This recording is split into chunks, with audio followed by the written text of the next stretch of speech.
You've got to let people laugh. Now, here's the problem with letting people laugh, especially for the HR managers in the room right now. You're thinking, oh, I don't know. You know, if we let people laugh, number one, they're not going to get as much stuff done. They're not going to be productive. Number two, what about if they bring offensive material into the workplace? Then I got a real problem on my hands. So this is what keeps most organizations from letting people laugh. So let me start with the first one. Studies show that managers who facilitate and allow humor in the workplace and laughter have higher production on their teams. They're much more productive. So you actually want to let people laugh. They will get more stuff done. They will actually achieve more. Now, they have a sense of humor. And if they can, we can.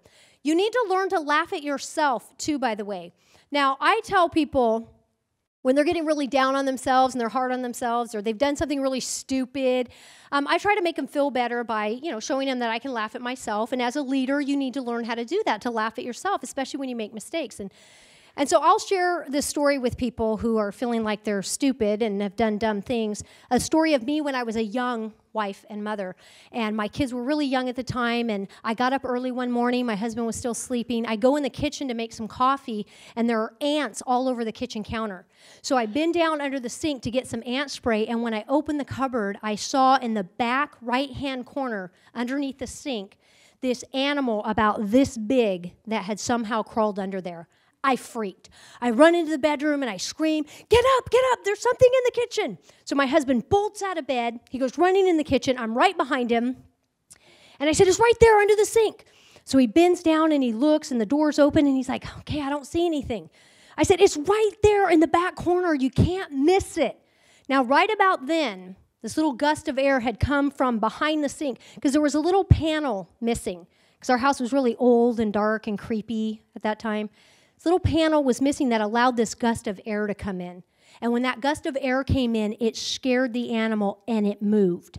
I said, it just moved. You need to get it and get it out of there before it gets out and hurts the kids. Much to my horror, he reached in with his bare hands. He grabbed a hold of it, pulled it out, and said, do you mean this?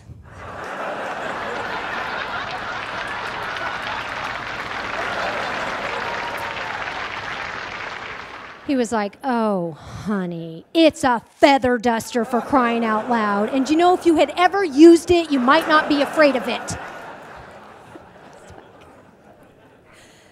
The next day I came home from work and he had this big old box with a blanket over the top of it. And I was like, what's that? And he said, oh, I got you a present. I said, really? What is it? And he pulls the blanket back to reveal this.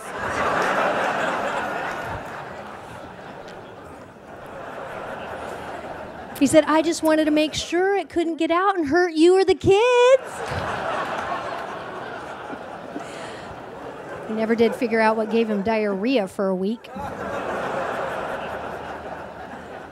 You know, if you can't laugh at yourself, you better learn real fast because other people are going to laugh at you. You might as well join them and laugh at yourself.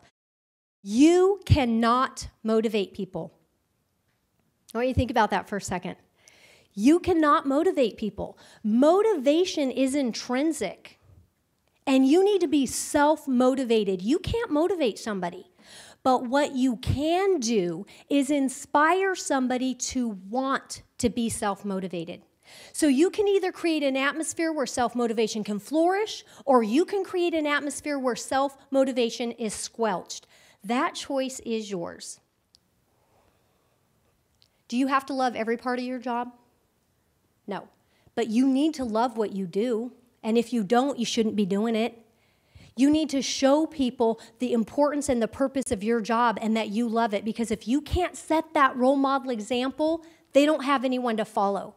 And you know, I survey organizations all over the United States and Canada on what frustrates people the most in their organizations, and I'm going to tell you right now, the number one answer is this. We don't have role model examples. We don't have someone to follow that loves their job. We don't have someone to follow that shows us what real leadership is supposed to look like. So that's what you have to step up and do, because that's what they're looking for.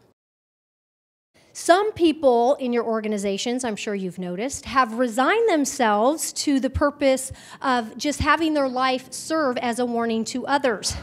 Have you noticed that? There are some people that just go, well, that's my purpose in life. I am here to serve as a warning to others. There was a photographer for a large national magazine who was assigned to take pictures of a huge forest fire. And when he showed up on the scene, the smoke was too thick to get any quality photos. So he frantically calls his home office and tells them that he needs a plane to get in there and get some pictures. So they tell him, yeah, no problem, we'll have a plane waiting for you at the nearest airport. So he gets in his car, he drives over to the nearest airport, and sure enough, there's a small plane warming up near the runway. So he runs over to the plane, he opens the door, he throws his equipment in the back, he jumps in the front, shuts the door, and he turns to the pilot and he says, let's go, let's go, let's go. So the pilot turns the plane into the wind and off they go. As they're on the climb out, the photographer turns to the pilot and says, okay, I need you to fly over to the north side of the fire and make 3 or 4 low-level passes. And the pilot looks at him and says, why? And he says, what do you mean, why? So we can get low enough so I can get the pictures. Look, I'm the photographer, I get the pictures, you're the pilot, you fly the plane, just do your job. So it's quiet for a second, and then the pilot looks at him and says, okay, so let me make sure I have this straight. So you're not the instructor?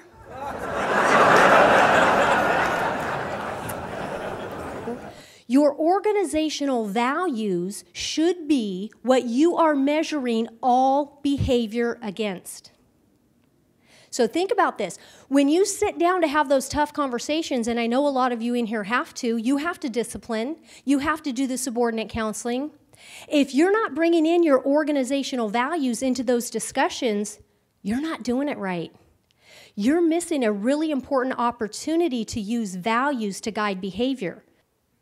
See, the management team of that government agency understood a very important concept that a lot of leaders don't understand, that a lot of managers don't understand, and it's this. Those closest to the problems have the best solutions. Those closest to the problems have the best solutions, and if you're not going to them and asking them for solutions, you are missing out on innovation. Resilience and emotional intelligence are going to lead to high levels of optimism. Let me just tell you right now, optimism is way better than pessimism. Here's what the studies show on that.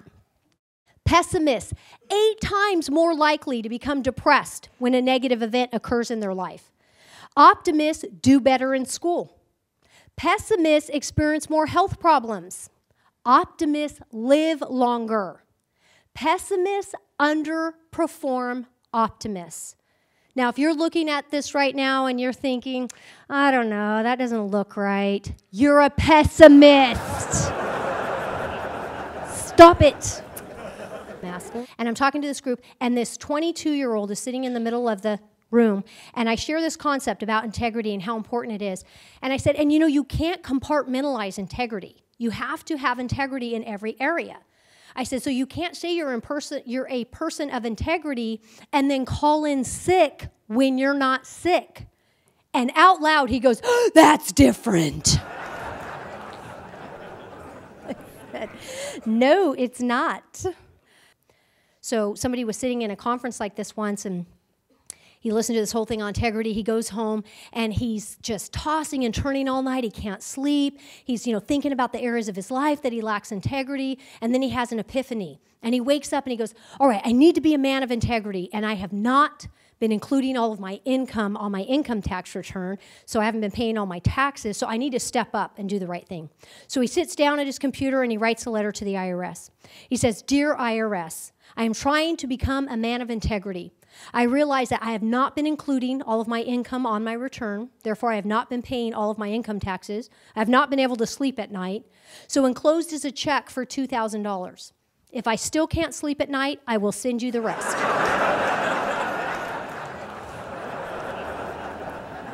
That's not how it works, right? There are no degrees of integrity. You either exercise it or you don't. So if you want to build trust with people, they have to know that you will be a person of your word, that you will do what you said you were going to do, and you will do it with honesty. You can respond to adversity like an ice cube, number 2, like a grape, or number 3, like a Joshua tree.